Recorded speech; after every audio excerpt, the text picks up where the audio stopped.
Hello there, ladies and gentlemen. My name is History Kid here, and today we're bringing you guys a brand new series on my channel. This is a police.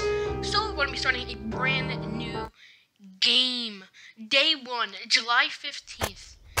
Mayor Rogers Sex Maniac? Mark Ward 2 to be shown in Freeburg the day before the worldwide premiere by the mayor's personal request. City Hall confirms rumors of Jack Boy's resignation.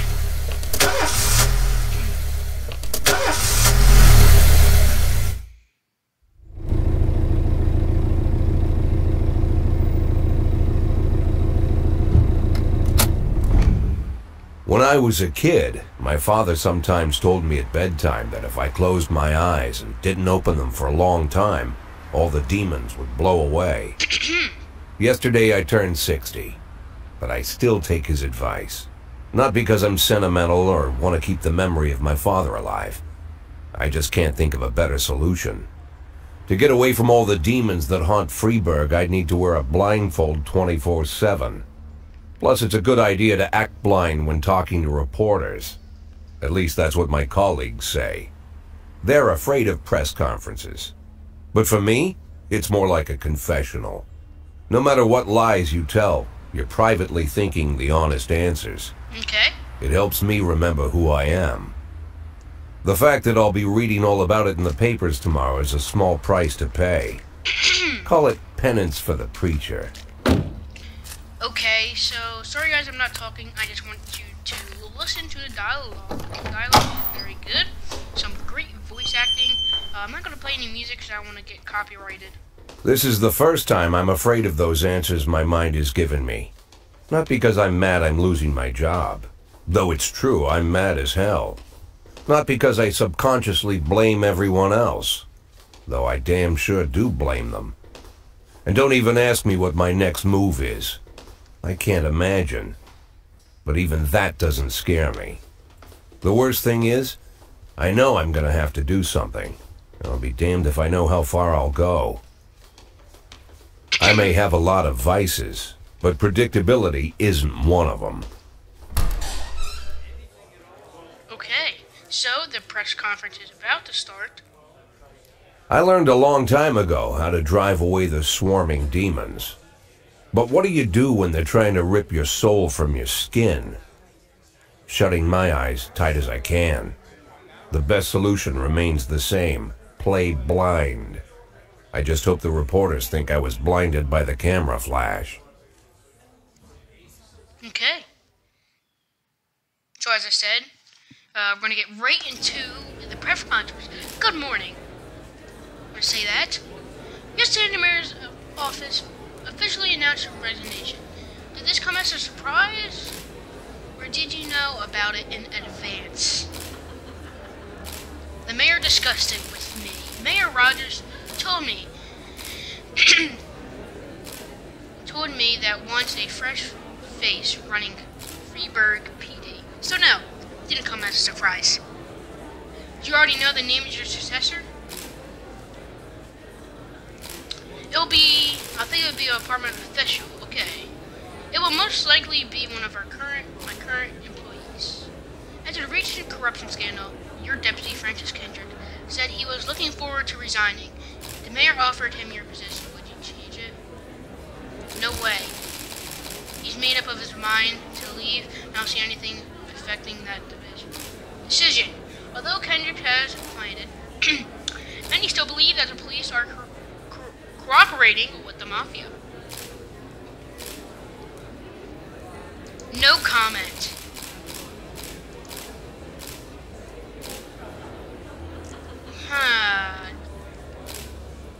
Definitely not, no.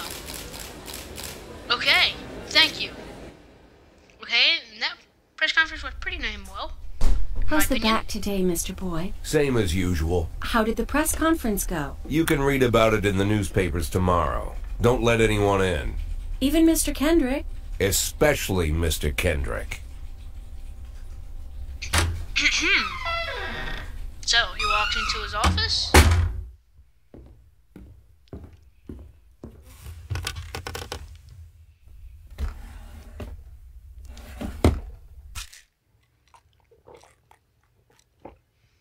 has some pills, takes a sip of water, and lights a cigar.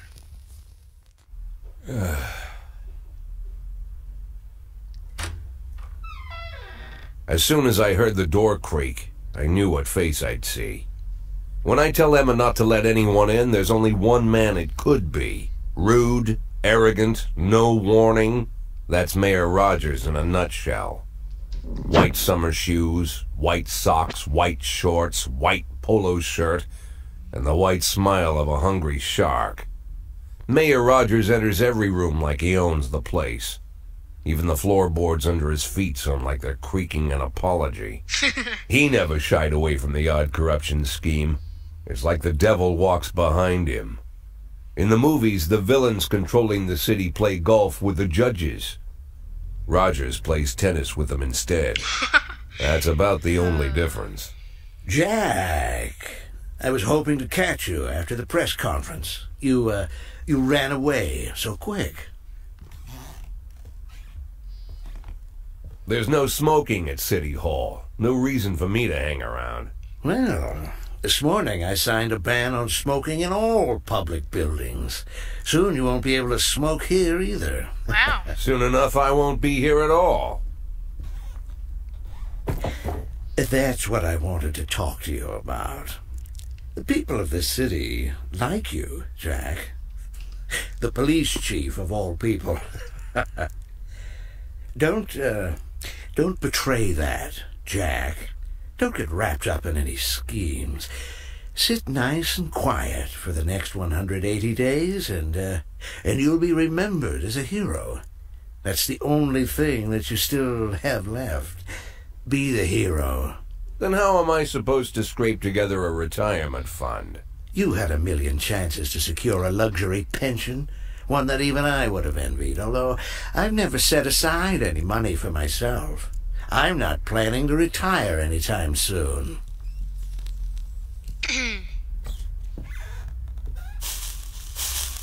180 days of quiet, Jack.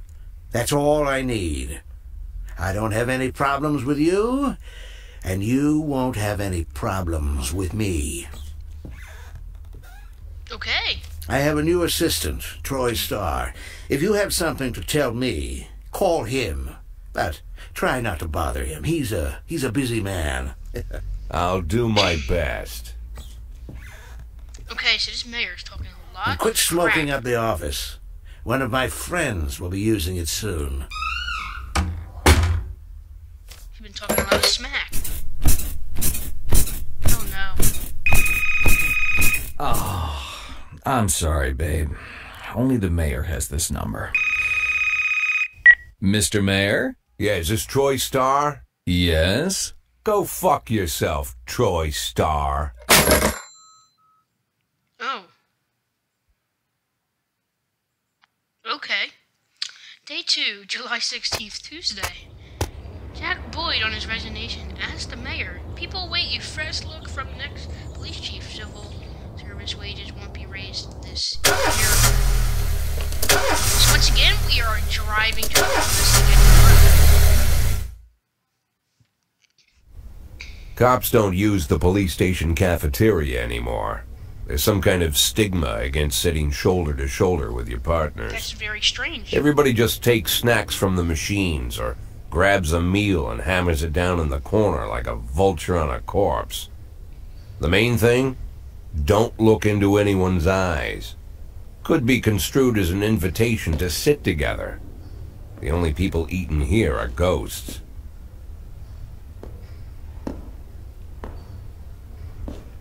My deputy, Francis Kendrick. He recently became one of those ghosts.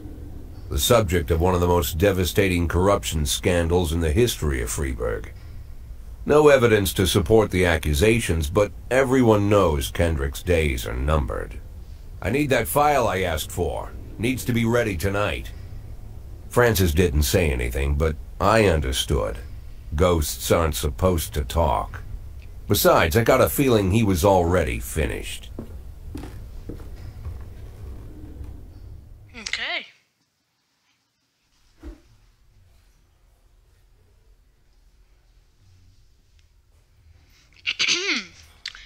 chief. I'm a 6-year-old man police chief. A few months away from retirement. Yeah, I'm fine. So this is shift B. Let's get right into it. It's day 1 on the job. What is that? Oh, is that the cigarette from the mayor? Oh, okay. So as you can see, we have some officers and we have a SWAT team. Okay, so the first call is a hit and run on Everyday Mall. A married couple exited a convenience store, saw a van in the parking lot. Back over a homeless man who'd been digging through a trash can. The driver jumped out to help. Once he saw that he'd hit a bum, he got back in the van and quickly drove away. Okay, so we're going to get Yancy, and we're going to get to Sabaka to get her experience up, since it's only at 120. So we have a fight at the last picture, so theater. A theater manager reports that during a showing of Citizen Kane, a drunk man attempted to force his way into the theater carrying a snowboard decorated with the word Rosebud. When he was denied entry, he violently attacked a cashier and is currently fighting with the theater security guard. We're going to send Purdy, and we're going to send Austin. Okay.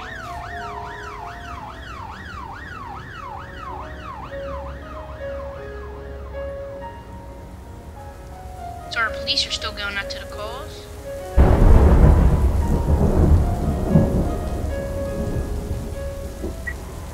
Okay, the hit and run report. What happened? Nice. Offender caught. Citizens unharmed. Close. Nice. How did the fight go? Nice. So now Austin is at 100 experience. Uh-oh. Armed robbery? 3 teenagers armed with a shotgun robbed a videotape store and made it off with their whole collection of adult movies. The criminals fled in the car, but the store manager wrote down the license plate number. Car's license plate number. Uh-oh. Experienced cop. And that. I wish we could send support. A fight.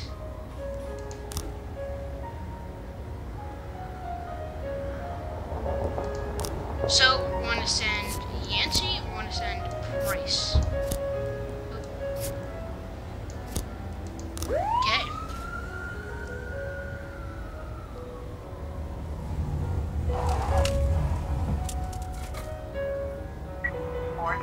Okay. An assault in the ghetto.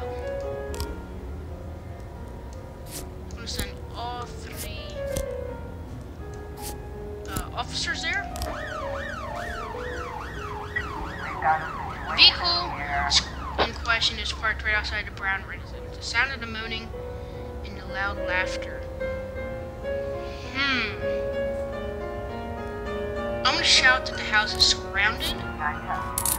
Nice. So we got him.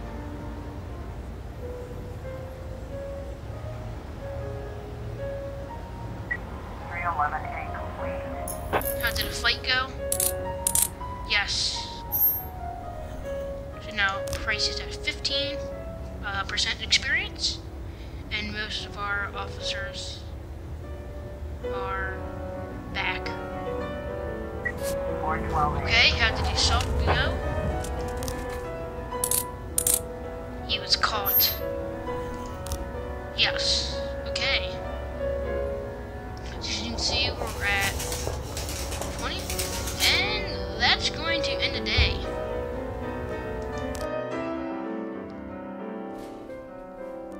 That's shift B, and this is shift A.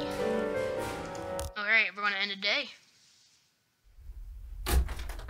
Used to be, when I asked Kendrick to stay late at the office, he liked to grumble and crack wise. Nowadays, he doesn't have the strength for it. Slumped shoulders, blank stare, wrinkled skin. The past few weeks, I don't hardly recognize my old friend. In his younger years, he reminded me of a gallant royal officer in an old Kipling story.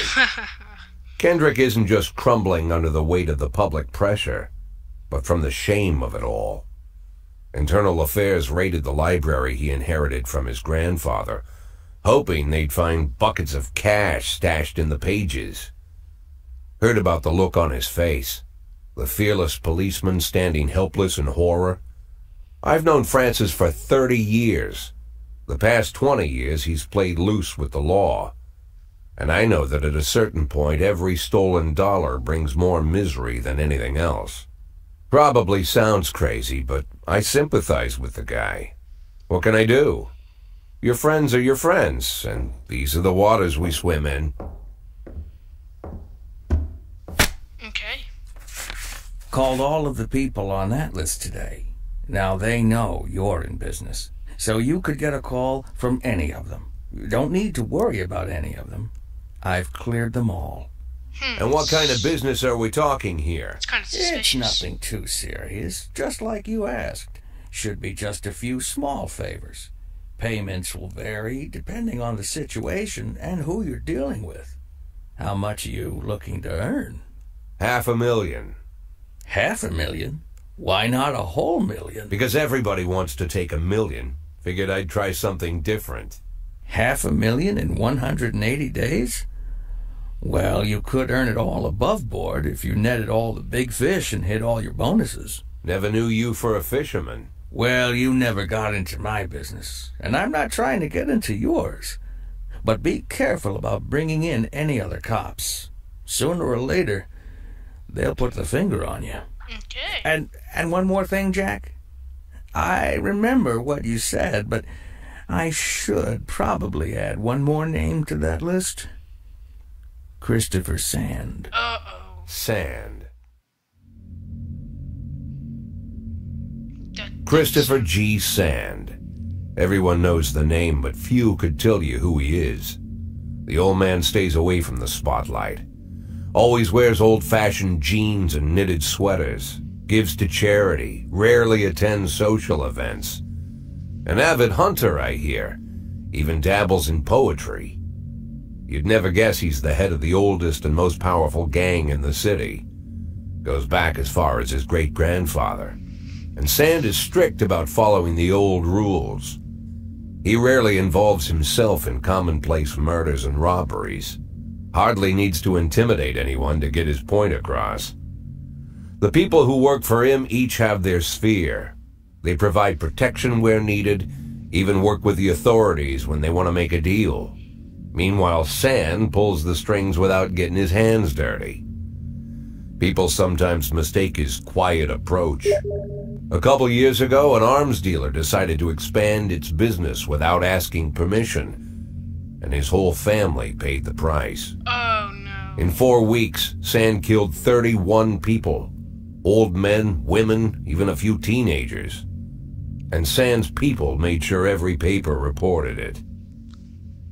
Frank, I don't want to hear you say that name again. Jack, please, listen to me. I'm in with these guys. We agreed, Frank. That's not the kind of business I'm into. I don't go there. Never have, never will.